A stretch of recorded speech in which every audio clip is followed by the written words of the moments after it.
Good morning. I am calling together our meeting of the Intergovernmental Relations Committee. We are meeting at a special time today. My name is Elizabeth Glidden. I'm the chair of this committee, and I'm joined today by Council Members Warsami, Council President Johnson, Councilmember Cano, and Councilmember Andrew Johnson, and Councilmember Fry as well, and we are a quorum of the committee.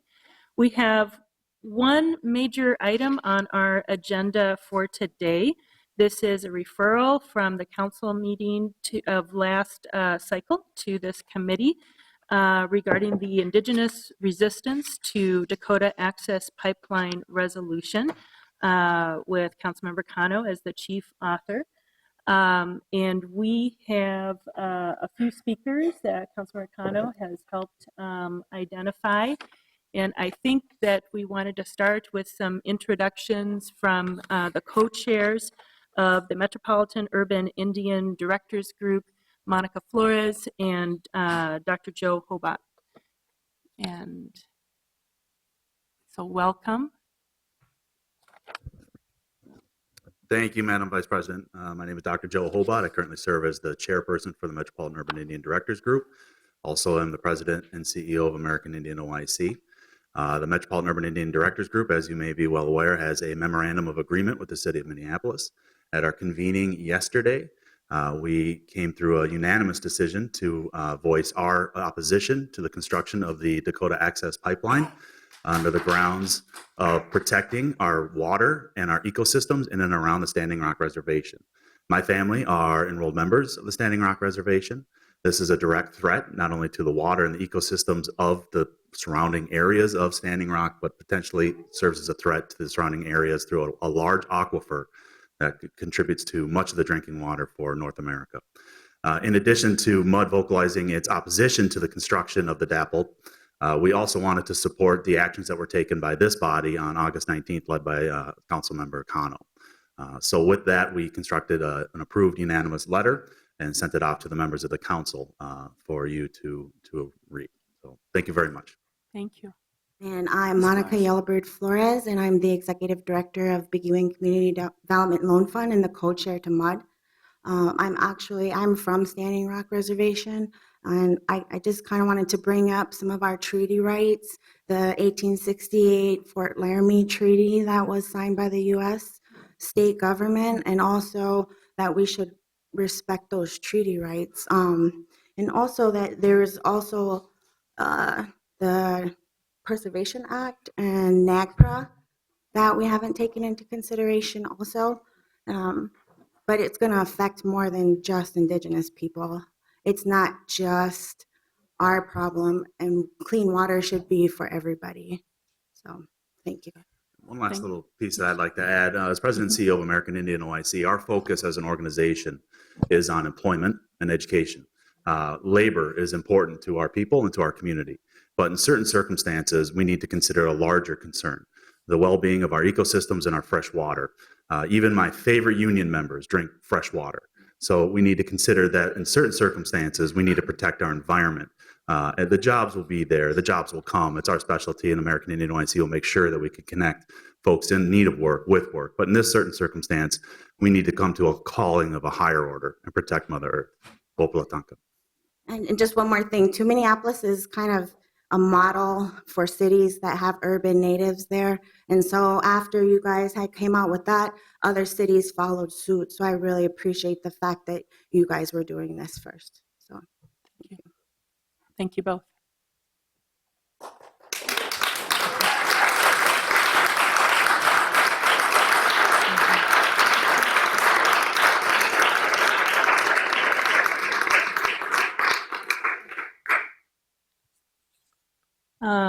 We next, I think, have a presentation on some environmental issues.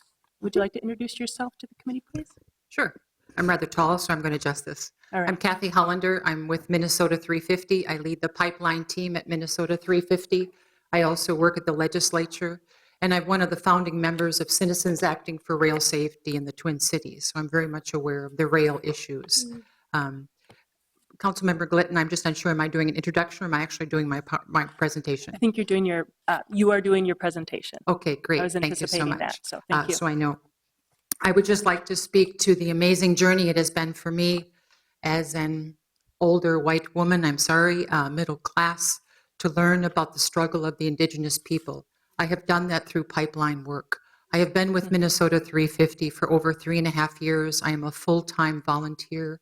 I was certainly aware of racial justice issues in the Twin Cities area, but I just wasn't as aware of the issues that concern Native Americans.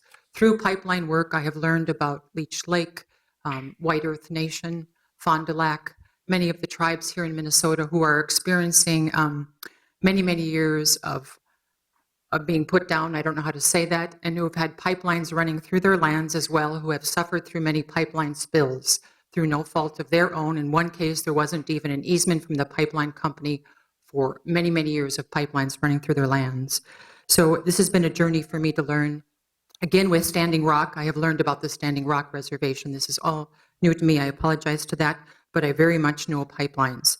So I just want to mention how much and how important it is to me to learn over the 500 years of history that we settlers, the history we have imposed upon the Native people, and it is not pretty. A long time ago when I was a student, I remember I tried to read Bury My Heart at Wounded Knee, and I was not even able to complete the book because it was so awful, I just couldn't keep reading it. So why do I care? Why do I think we should get involved? Why do I think we should support this resolution? I think it's justice for Native people. That's one of the issues for me. I think water is at risk. I think there's no economic case for the pipeline, and I think all pipelines leak. So I'm going to go back to the beginning of my presentation. We were just kind of sharing points there. This pipeline is proposed to carry about 500,000 barrels of oil a day across the across the Missouri River twice. I would just like to point out to you, what does 500,000 barrels a day of oil look like? This is our state fair season. State fair has been breaking all records. If you took 3 days of attendance of the state fair and you pretended each person was like a barrel of oil, 3 days worth of people, all those people crossing the Missouri River twice every day of the year, that's what this pipeline looks like. That's how much oil this is. I don't know if you know where the Standing Rock Reservation is, so I have some slides up here briefly. The red arrow on the left points to the fact that the encampment is currently at the confluence of two rivers.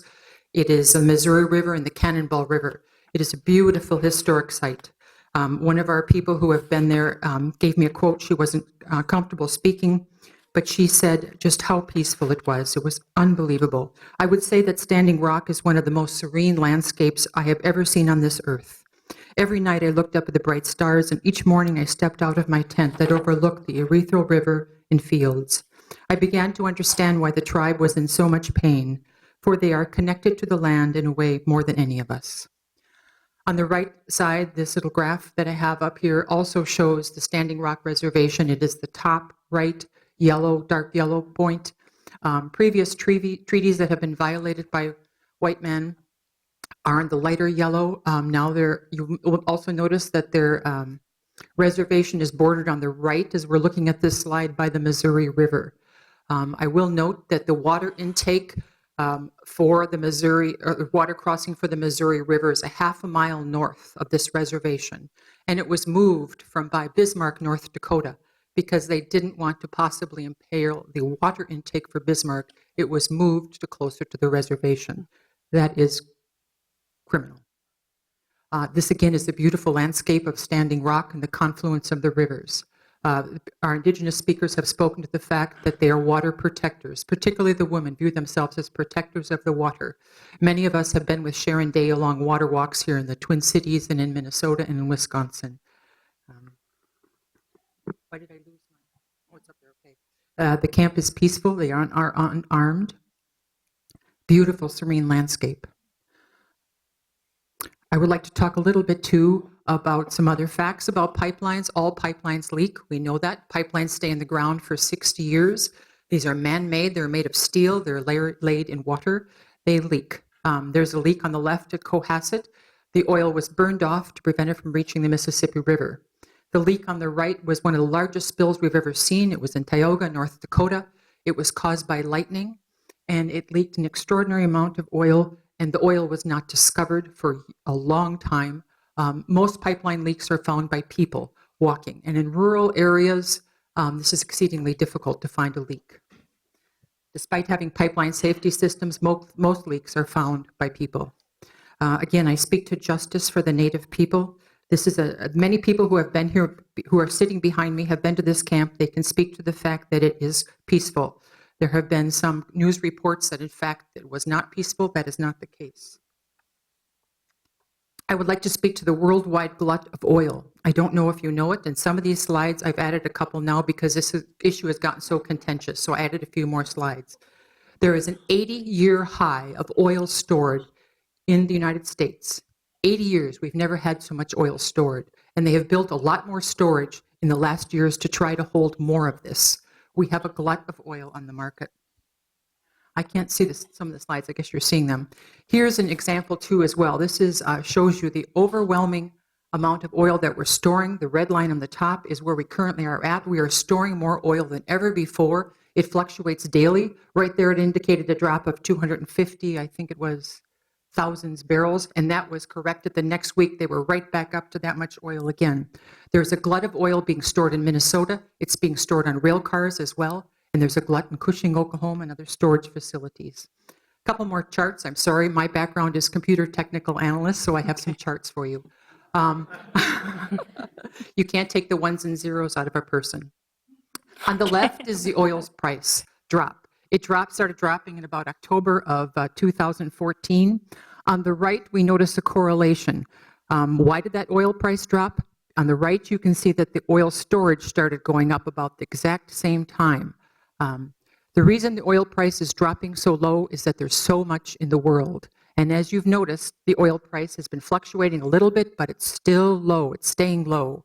This is a chart we received from it comes from the Energy Information Agency. One of the lawyers that we work with gave us information. You can see that crude oil rail shipments are dropping. They are dropping independent of pipelines being built. They are dropping because the market cannot sustain this much oil in the world. More oil is being pulled out of the ground than what is needed. Demand is soft. More countries are coming online to pull oil out. And again, as a justice point of view, what really bothers me as a person of faith is that many of the impoverished countries of the world, Nigeria, Venezuela, other countries that could really use the revenue are being hurt terribly by these drops in oil prices because the U.S. oil producers want to pull more of the U.S. oil out of the ground, put it on the market. It's hurting the world. This is another justice issue. So again, rail is dropping. PAD 2 is a fancy name of saying the Midwest. This one was East Coast. This one is across the United States, the whole USA. How much oil is actually, for example, coming from the Midwest, North Dakota, to the entire U.S.? So this would include shipments to Western United States, Eastern United States, and Gulf Coast. This one is specifically going through Midwest and through Minnesota because it's coming from North Dakota into Minnesota to the East Coast. You can see it's dropped significantly. It had nothing to do with pipelines being built. It has to do with the market, the fact that there's more oil in the world than is needed, laws of supply and demand. Again, these are some of the shots at Standing Rock. There's been an unprecedented rise in the number of people who are coming to this reservation. I think people are starting to stand up, to wake up, saying, where is the economic justice in this issue, and where is the economic base for this pipeline? I'd also like to point out Minnesota 350 works on climate change. If you're not aware of it, climate change, is a huge issue. Even Secretary of State John Kerry rates it as #2 for the United States. The Department of Defense has said that this is a threat multiplier. Things that were already starting to break or crack or have problems with them, climate change is going to exacerbate them. 2015 was the hottest year on record. 2014 was the hottest year before that. 2016 is scheduled to be even hotter than 2014. I looked up the fastest warming cities in the United States. I was surprised in the top 100 to find Duluth, Minneapolis, St. Paul, and Moorhead. If you don't know it, in Moorhead in July of 2011, Moorhead had the highest heat index of the entire world. Global warming is here. It is happening in Minnesota. If we want to keep our walleye, if we want to keep our Cisco, If we want to keep our northern Minnesota forests, we have to recognize that global warming is happening. There are solutions. I have here a picture of the young folks at the Standing Rock when President Obama came and visited them. The solutions lie in renewable energy. This is our long-term strategy. This is where we need to go as rapidly as possible. I absolutely believe in jobs for our union representatives. I would love to see those jobs working on infrastructure, such as rebuilding water mains, that kind of thing, moving to the wind and energy fields. This is the jobs of the future. This is where our kids need to go. I have a quote here that I just think is a fantastic quote. The people have gathered for a cause, and that cause is to stop the oil pipeline called Dakota Access Pipeline, Sacred Stone Camp. I thank them from the bottom of my heart for what they are doing, and many of us have gone and joined them. I wish I was one of them, but many of these people in this room have. I have a couple of other slides, but they're not on here. Okay, sorry, it's not on that particular drive. I also have other charts, but again, we probably don't need more charts. I lay before you the fact that there is not an economic need for this pipeline, and its economic justice is unparalleled. We do not need this pipeline. Kathy Hollander, I'll take questions if you have them. Thank you very much for your presentation. Councilmember Kano has a question. Thank you so much, Councilmember Glidden. So first of all, I just want to say thank you to everyone that's here today to talk about this issue and be a part of this presentation. I want to acknowledge, I will be asking you a question, so you'll have to come back up. But I do want to acknowledge the folks from Little Earth who are here and the families and youth from that community who have come here to express their support, as well as the co-directors of the Metropolitan Urban Indian Directors Group. Thank you very much for submitting a letter of support, which was circulated to council members earlier today or late last night. The work that I've seen folks put into this is impressive, and I know that you do it because you love our communities and you want to be able to have a home for all of us here on Mother Earth for many generations to come. So thank you very much to MN 350 and MPIRG, Honor the Earth, and the many other organizations that have gotten together to support the Indigenous communities in resistance to this pipeline. My question to Kathy, and if you want to share the question with others, that's fine too, is this issue of what is the connection between Minneapolis, or Minnesota specifically, to this project that is being proposed in another state? I know recently there was a newspaper article that questioned that connection between folks in Minneapolis and a reservation in the Dakotas. And so if you could maybe help explain a little bit about how these two issues relate from state to state, what's happening at the Sacred Stone Camp and what's happening here in Minneapolis for our community, for the wild rice economy locally, for Indigenous communities here in Minneapolis and in the reservations here. I've heard that there's companies that are connected between the oil pipelines that are being proposed here in Minnesota and what's being proposed in the other states. So if you could maybe elaborate on the connection of why so many people from Minneapolis, so many of our residents, so many of our families care about this issue and want their local representatives to take a stand on this. There are many connections between this issue and Minnesota. As you may be aware, Enbridge Energy proposed a sandpiper pipeline to cross northern Minnesota, and they had a partner with them called Marathon Petroleum in this project. Without that partner, they were not able to show a justifiable link for the pipeline. I would like to say that other people have proposed pipelines across northern Minnesota as well. Notably, the Koch brothers, for example, proposed a pipeline in 2014. They pulled out because they said there was not sufficient shipper interest. Even when Enbridge proposed the Sandpiper pipeline at the Federal Energy Regulatory Agency delightful midnight reading, you can see that there were many shippers who expressed deep concern that there would not be sufficient shipper capacity to justify the cost of the pipeline. So that's one thing I would say. I would also say through the pipeline work here in Minnesota, many groups have learned to share each other's stories, to learn each other's narratives, and have learned to respect the Indigenous people wisdom. So many of us have gone, or many people have gone to Standing Rock simply because of our deep learning that we have done in Minnesota, our recognition that the wild rice is so important to these people's culture, and the recognition of water, how important water. Those of you who have been on a Sharon Day walk know that the women are protectors of the water, how critical water is. This is a beautiful water-filled landscape. It is, it's, let's see, it was called the Fertile Crescent of North America. Also, we know that Native Americans there have agricultural sites, burial sites. The process in Minnesota included a Minnesota's Court of Appeals case that was won that said that there should be a full environmental impact statement done before you run a pipeline through water-rich areas. This did not take place in North Dakota. This pipeline was jammed through very fast.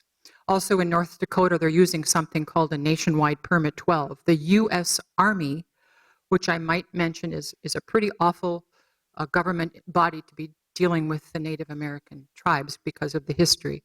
But the U.S. Army Corps of Engineers just summarily dismissed this pipeline and this water crossing by using a permit that was intended for moored buoys, excuse me, however you pronounce that, and boat landing ramps. So they did not give the pipeline any kind of the sufficient scrutiny that was being done here in Minnesota. And our Court of Appeals, verified that a complete environmental impact statement should be done in accordance with the National Environmental Policy Act. Would other people like to speak to this question that I did not mention items?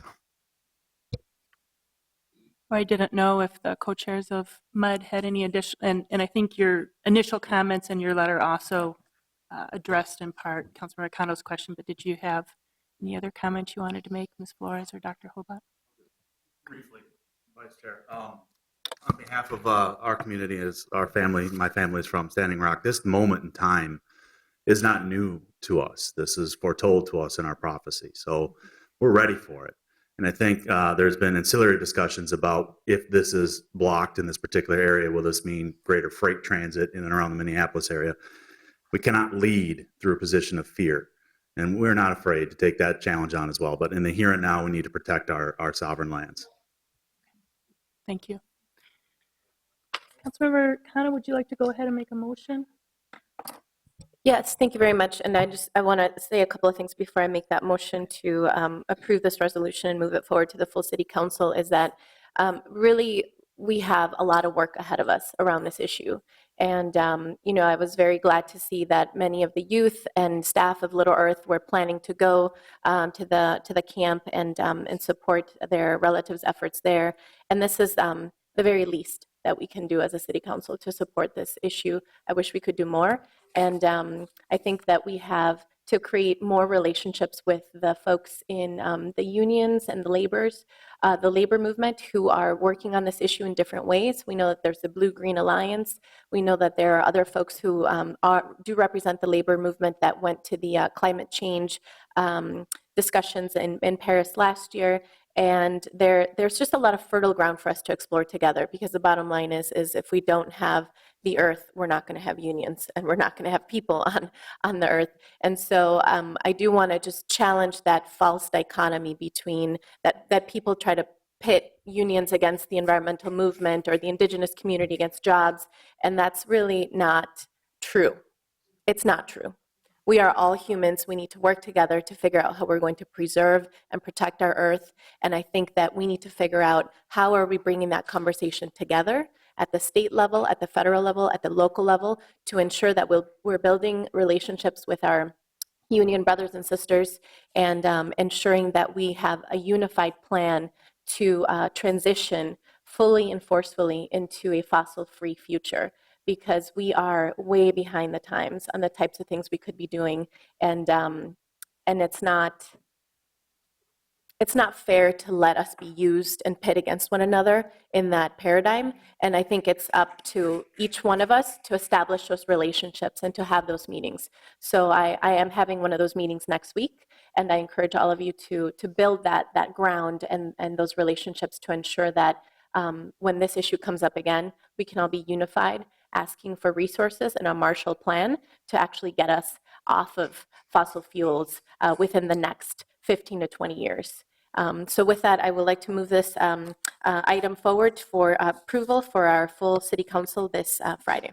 Okay, thank you, Councilmember Cano. So approval of the resolution before us has been moved. I just want to note that Representative Ray Dean had been here and had joined us, and I think had to leave before the end of this meeting. And we are also joined by Councilmember Cam Gordon, who's not a member of this committee, but has been paying attention to this issue, I know, very carefully. I'm looking to see if there are others who would like to make comment. Councilmember Warsame. And former Councilmember Robert Lilligren is here too, I understand, in the back. Okay, so we can acknowledge, okay, the signs are there. Okay, I apologize. All right. And then I would just say, and I thank Councilor Cano for acknowledging this, but thank you to so many people for coming here and taking your time and joining us in this space so that we could understand how important this issue is to you. This room is full. It's not the first time this room has been full, but this room is full, and I think that shows some, at least, of the depth of support for this resolution.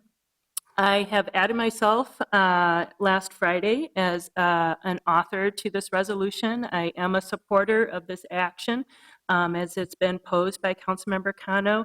I think it is very significant that we have heard from the community at large, from so many, from our Indigenous communities within the city of Minneapolis, and also that we've heard from some of our very important stakeholders, including MUD. I'll just call that out because we have a special relationship through our memorandum of understanding.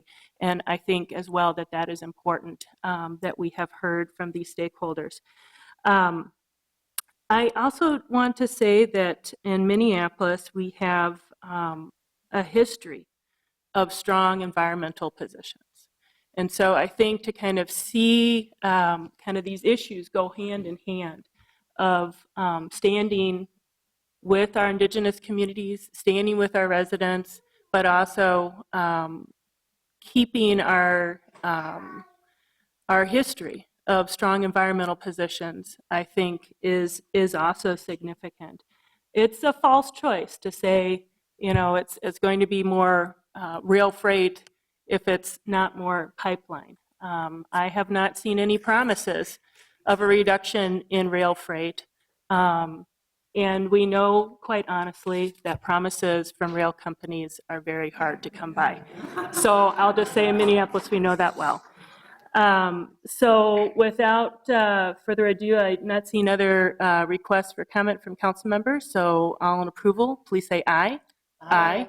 All opposed? And that item is approved by this committee. It will go forward to the full council on Friday. Thank you.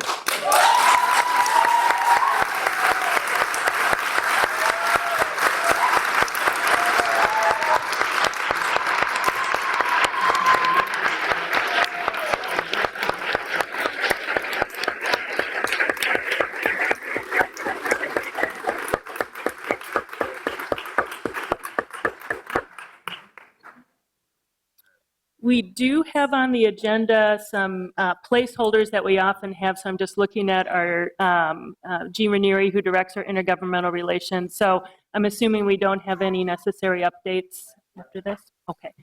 And then we were expecting a visit from Representative Keith Ellison, and I think he will join us at another time.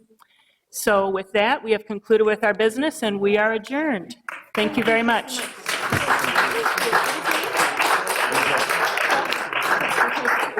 Thank you.